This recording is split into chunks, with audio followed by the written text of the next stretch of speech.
This is the Sports Chat, and this morning we have news from the Euros, of course, all the way down to Copa America and bringing you back to Ghana, the Bono Derby. Of course, we'll move straight to the northern parts of Ghana and talk about the All-Star game. And guess what? The rejected captain has been talking, and we'll be listening to him. Yes, Andre Morgan Didiayu has been speaking.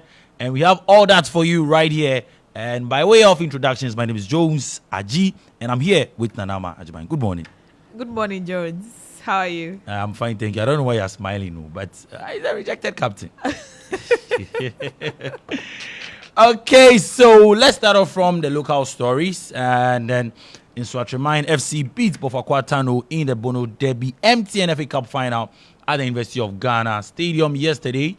As the game ended 5-4 on penalties after 90 minutes and 30 minutes of extra time. The game ended 1-1. The game was entertaining right from the blast of referee Rita Nkanse's whistle as both sides showed early signs of getting the first goal. Now, Richard Jikwe scored for Bofakwa in the 23rd minute after some brilliant work on the left side from left back Al-Hassan Ali. Swatchemine dominated play after the goal and missed some glorious chances as they searched for a leveler. It finally came in the 80th minute when midfielder Sadat Mohamed hit the ball from about 25 yards from goal, nutmegging goalkeeper Emmanuel Kobi and finding its way into the net. The match went into extra time and it became very intense and very, very physical. But referee Nkansa and her colleagues were on top of their game and managed to send the game to penalties. Now, the penalties ended 5-4 in favor of Swatchemine, who were crowned as champions of the 2023-2024 MTN FA Cup. Well, so congratulations to Swatchemine. They deserve it. But for Kwatano, they wanted to go and play CAF Champions League in Division 1. Oh, Charlie. They're not get money safe. Hey, what are you saying? See. Going to play that CAF thing is no joke. Let me tell you, it's no joke.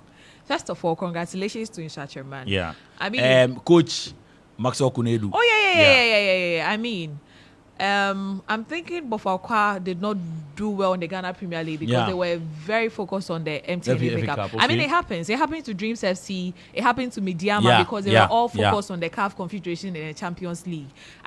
Because they can't do two things at the same time because the same set of players playing the CAF Champions League, playing the Confederation Cup. So definitely it will affect them. But Bofakwa didn't know how to handle it. And then they go to the final and they still they didn't get to win. Yes. In Swatchemine, see, even Dreams FC, that belongs to Keto Kreku, the GFA president. Yeah. At a point, I heard Aminu Shadu say that they almost gave up because of money issues. Yeah. It's no joke. It's true. It's no joke. It's true. But then I think in Swatchemine they can. They have the money. Yeah, no, relax. They can. But they should prepare for that as well. Yes, it's very, very, very important. I saw a video of Eric Alagi, the general manager of Swatchemine, saying that if Dreams FC did it, they can also do it. See, it takes a lot of money. I hope they are prepared for that. We are prepared, and they will sign good players. Yeah. I mean, they have and make us proud. Yes. I mean, in Maswa Kunedu. I mean, he has been there, done that. I mean, Kumasi Asante Kodoko, Blasters assistant coach. Yeah. I mean, he has been doing this for a very long time, so he knows his way around. I really wish them well, but I hope that they get the money they need for the CAF country. The players. Money. I've told you. It's very important. I've told you. Money plays a pivotal role in everything. Money rules the world, bro. Thank you. All right. So after the game, I spoke to some fans. Well, this time around, I decided to ask them that how would they rate the Ghana Premier League? Of course, the season has ended, and then here are what some of the fans have been saying. I'll give the Ghana Premier League 4.5. Looking at the things that played this season, no, we didn't see any improvement from last season. What they gave us last season, we didn't see any improvement about it. Even looking at this game that they are playing today, it's that standard. Ghana Premier League, the leaders have to do something about it. They have to improve the games that we play. It's a bit funny in this country that we say match fixing. If match fixing is going on, then we should try to talk out to our leaders. They are the main cause of it. 3.5 over 10. But you already know what is going on the league. How the officiating, match fixing, and we know. For instance, the last round of matches. Yeah. we already knew, or we saw what's happening at Women Bichim. Yeah. So there's no need to go further for any or further evidence for us to know that there's mass fishing. No, it can be improved. Okay. It depends on the leaders. Okay. 6/10. Why? Because it seems like this year's Premier League season, it has not been all that competitive. Yeah. It's just a small gap. When you look at the standing, small gaps, the teams that you know that they can do well, that those teams are dropping. When you see my team like this, they didn't perform this season at all. And I was even surprised to see a big team like Great Olympics going to relegation. Yeah. So it's 6/10. Accra Suffolk 4. 4/10. Mm-hmm. Why 4/10? I mean, we had so many bad officiating. The league wasn't, fun to even watch. Everybody was used to the foreign league, not here. Oh, you can still do something. Yeah. You need to put in place things. You need to do things right. And even the players, they don't pay them well. Yeah. Kotoko. Okay. 7. Quite good because if you compare last season to this season, I see more improvement. Okay. So I suppose Accra Suffolk. I rate the league 5/10. Yeah, because of the officiating and the bad pitches and all that. Yeah, so I'll give the league 5/10. Yeah. I think you can save our league. I think we can save. There is interest. Today, for instance, at the finals of the FA Cup, you can see there are a lot of people here. The stadium is almost full. Nanama, the Ghana Premier League rates over 10. Just rate it for me. 2/10. 2/10. Thank you. you. Yes. All right, Andrea, you have spoken to the media for the first time after his exclusion. Yes, let me get that right.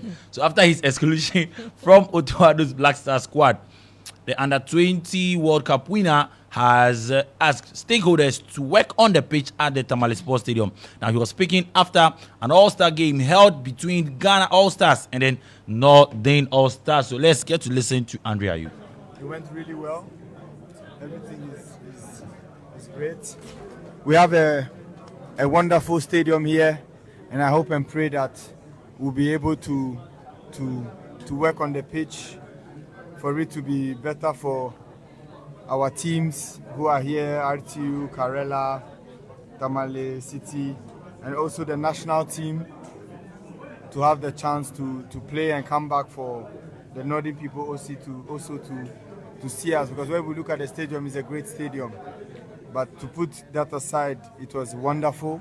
We thank you so much. I want to thank my brothers also here who have always supported me. We support each other. Thank all the Northern people who have been behind us in the good and the bad moments. All right, so that game ended 2-1 in favor of the All-Stars. So the All-Stars, they beat the Northern Stars by 2-1.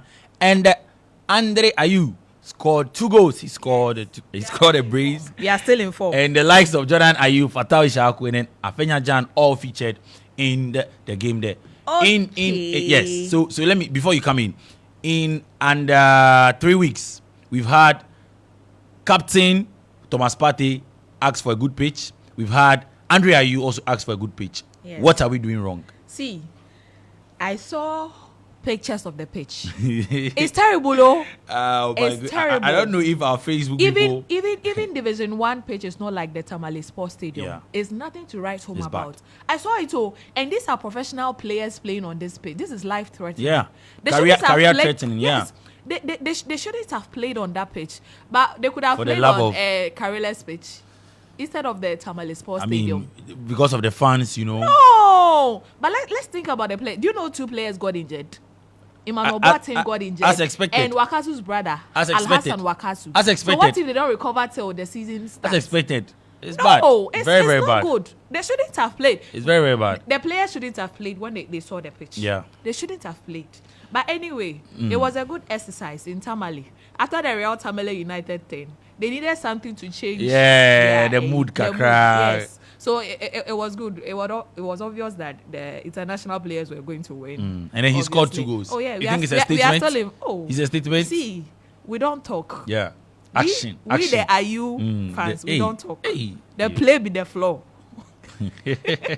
All right, let's move to the Euros quickly. And then Niklas Füllkrug scored a late equalizer as Germany.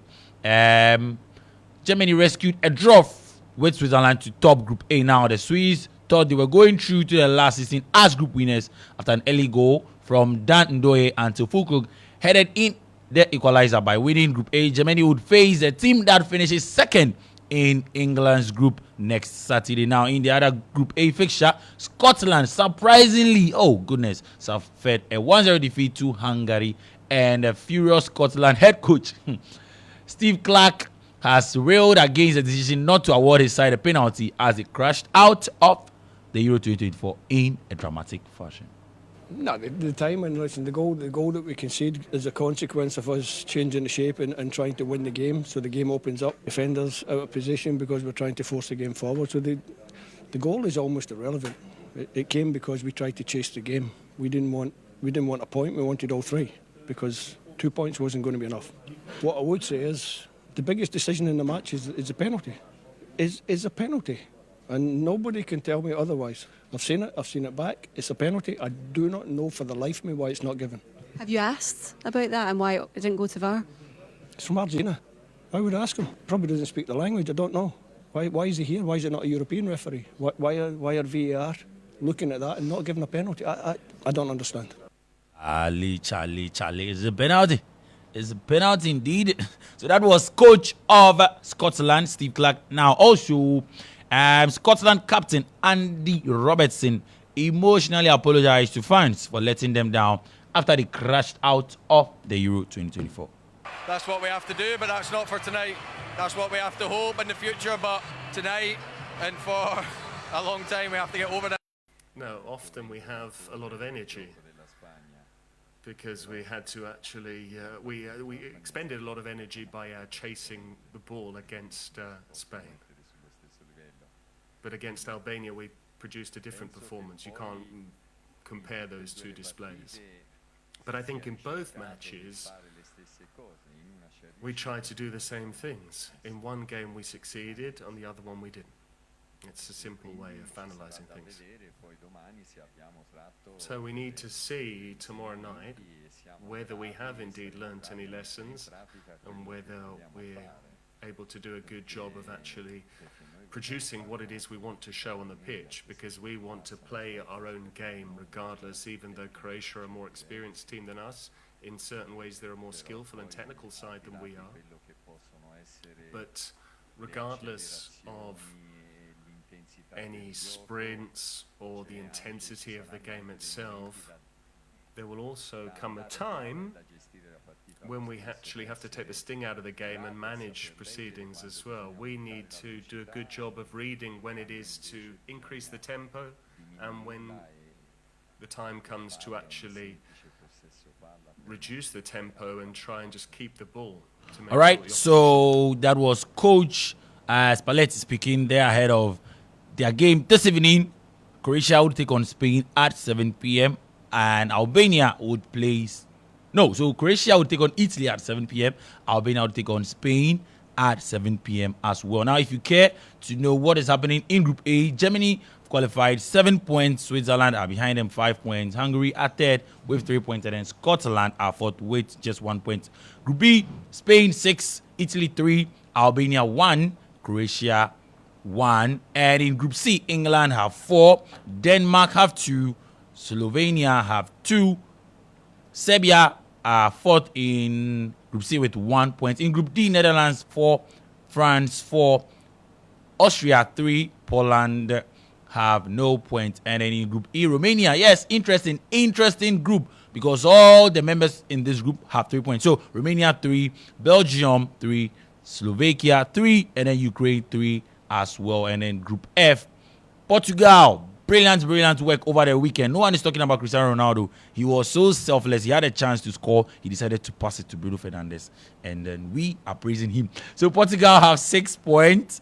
And Turkey, they have 3. Czech Republic have 1. Georgia have 1. Now, if you see the best third place teams for now, Austria have 3, Slovakia 3, Hungary 3, and then Slovenia 2. So don't forget that 4 teams would qualify as the best third place team. Now let's talk about boxing. Tyson Fury says he beat Usyk by a fairly wide margin after watching the fight back again. Now, the Gypsy King suffered the first defeat of his career to the Ukrainian last month as he missed out on the chance to become undisputed heavyweight world champion and was dethroned of his WBC belt. A split decision saw Fury beaten in the end, with 2 of the 3 judges favoring Usyk as the victor. However, Fury has now given his own verdict after rewatching the bouts on multiple occasions in the past month. It was actually a lot easier than I thought it would be, the Usyk fight. A lot easier. People saying, oh, he's a hard man to hit. I was lighting him up 3 and 4 punch combinations and laughing at him. My problem in that fight, I probably had too much fun. It was probably too easy. At times, it was too easy. It was like I was in there with a local amateur boxer. And I was just enjoying it too much and messing around. And you paid the ultimate price in round 9, where I got a 10-8 round and got clipped. And that's what happens when you have too much fun. Right, so that was Tyson Fury there. He believes that Charlie, he beat the guy, but still then cheat him.